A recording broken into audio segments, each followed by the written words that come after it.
Kitchen. இன்றைக்கி Sunday, நல்ல சென்னையில் மழை பெஞ்சிட்ருக்கு. அதனால் இன்றைக்கி நம்ம நல்ல ஒரு ஸ்பைஸியான ஒரு சிக்கன் கிரேவி பண்ண போகிறேன். அதுக்கு ஃபஸ்ட்டு நான் குக்கரில் ஒரு 5-6 ஸ்பூனு எண்ணெய் ஊற்றிக்கிறேன். கடலை எண்ணெய் கொஞ்சம் நிறையாவே ஊற்றிக்கோங்க. கரண்ட்டு போயிடுமோன்ற ஒரு டவுட்டில் என்ன பண்ணிட்டேன், 1/4 மூடி தேங்காய் மிளகு கொஞ்சம் ஒரு சோம்பு 1/2 ஸ்பூன் வச்சு அரைச்சி வச்சுட்டேன் ரெடியாக. ஏன்னா மழை பெஞ்சிட்ருக்கு, கரண்ட் போயிடும்ன்ற ஒரு டவுட்டில்.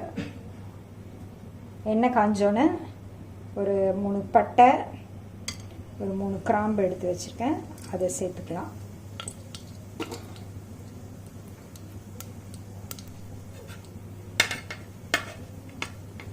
அடுத்தது அது கொஞ்சம் பொரிஞ்சோடனே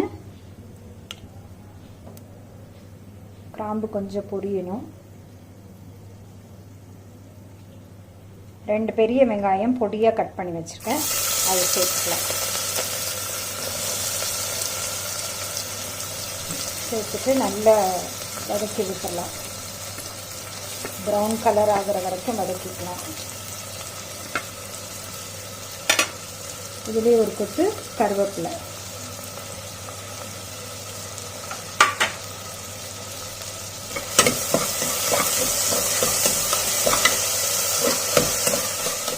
இப்போ வெங்காயம் நல்லா வதங்கிடுச்சு. நான் ஒரு 2 நாட்டு தக்காளி நல்ல பழமாக எடுத்து வச்சு கட் பண்ணி வச்சுருக்கேன், அதை ஆட் பண்ணிக்கலாம்.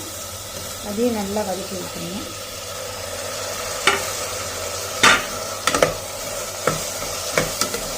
இப்போது ஆல்ரெடி நான் சிக்கனில் கொஞ்சம் மஞ்சள் போட்டு அலசி வச்சுருக்கேன். அதனால் இதில் நான் கம்மியாக தான் மஞ்சள் போடுறேன், ஒரு 1/4 ஸ்பூன் போடுறேன்.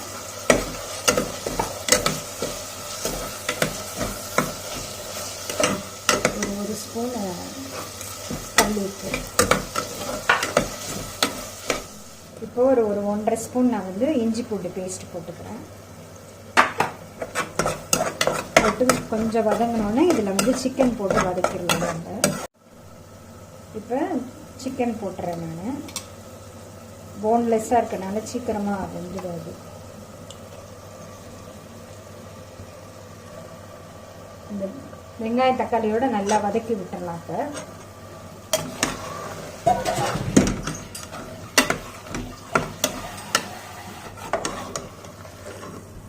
நான் இந்த ரெட் சில்லி, காஷ்மீரி சில்லி ஒரு 2 ஸ்பூன் போட்டுக்கிறேன்.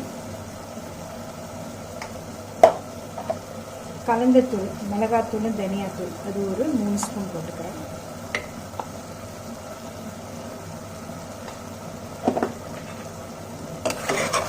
போட்டு இந்த சிக்கனோட நல்லா கலந்து விட்டுடலாம்.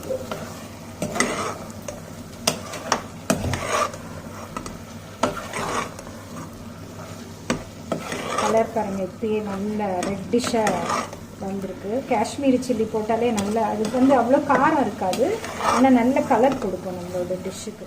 இப்போ நான் சொன்னேன்ல, தேங்காய் ஒரு 1/4 மூடி, 1/2 ஸ்பூனு மிளகு, 1/2 ஸ்பூன் சோம்பு, இதை நல்ல பேஸ்ட்டாக அரைச்சி வச்சுருக்கேன். அதையும் இதோடு சேர்த்துடலாம். இதுக்கு ரொம்ப தண்ணி ஊற்ற வேண்டாம், ஏன்னா சிக்கனும் நமக்கு தண்ணி விடும். அதனால் இந்த இதுலேயே கொஞ்சம் அப்படியே வேகட்டும். இப்போ நம்ம இதை மூடிடலாம். மூடிட்டு ஒரு 2-3 விசில் கொடுத்துக்கலாம், நல்லா சிக்கன் பாயில் ஆகிடும். நான் ரொம்ப தண்ணி ஊற்றலை இதுக்கு.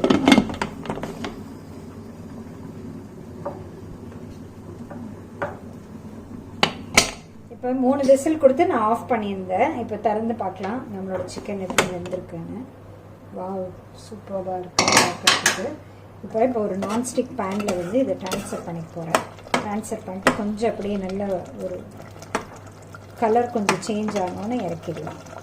ஆயில் விட்டுக்கலாம், ஒரு 4-5 ஸ்பூன் ஊற்றிக்கோங்க.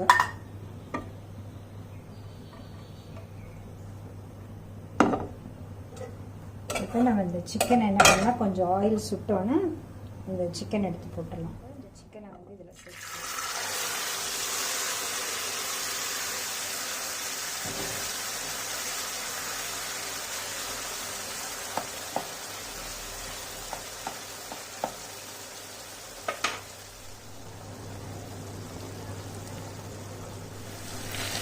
அப்பப்போ கொஞ்சம் கலந்து விட்டுட்டே இருங்க, அப்போ தான் இந்த அடி கொடுக்காமல் இருக்கும். கலர் கொஞ்சம் சேஞ்ச் ஆகணும்னு நம்ம இறக்கிடலாம். இப்போ நம்மளோட சிக்கன் வந்து நல்லா ரெடி ஆகிடுச்சு, ஃப்ரை ஆகிட்டு இருக்கு. இது ஒரு மாதிரி செமி இதுவாக இருக்கும், கிரேவியாகவும் இருக்க மாதிரி இருக்கும், ஃப்ரையாகவும் இருக்க மாதிரி இருக்கும். இது இந்த லைட்டுக்கு வந்து உங்களுக்கு இப்படி கலர் தெரியுது. நேச்சுரல் லைட்டில் வச்சு ஃபோட்டோ எடுத்து நான் இப்போ காமிக்கிறேன். நம்மளோட சிக்கன் ரெடி ஆகிடுச்சு. அடுப்பு ஆஃப் பண்ணிடலாம். லாஸ்ட்டாக கொஞ்சம் கொத்தமல்லி இதில் தூவிக்கலாம். அதில்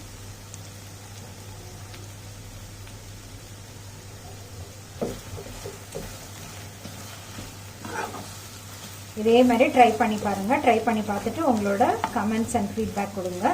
என்னோட சேனலை லைக் பண்ணுங்கள், சப்ஸ்கிரைப் பண்ணுங்கள். தேங்க்ஸ் ஃபார் வாட்சிங்.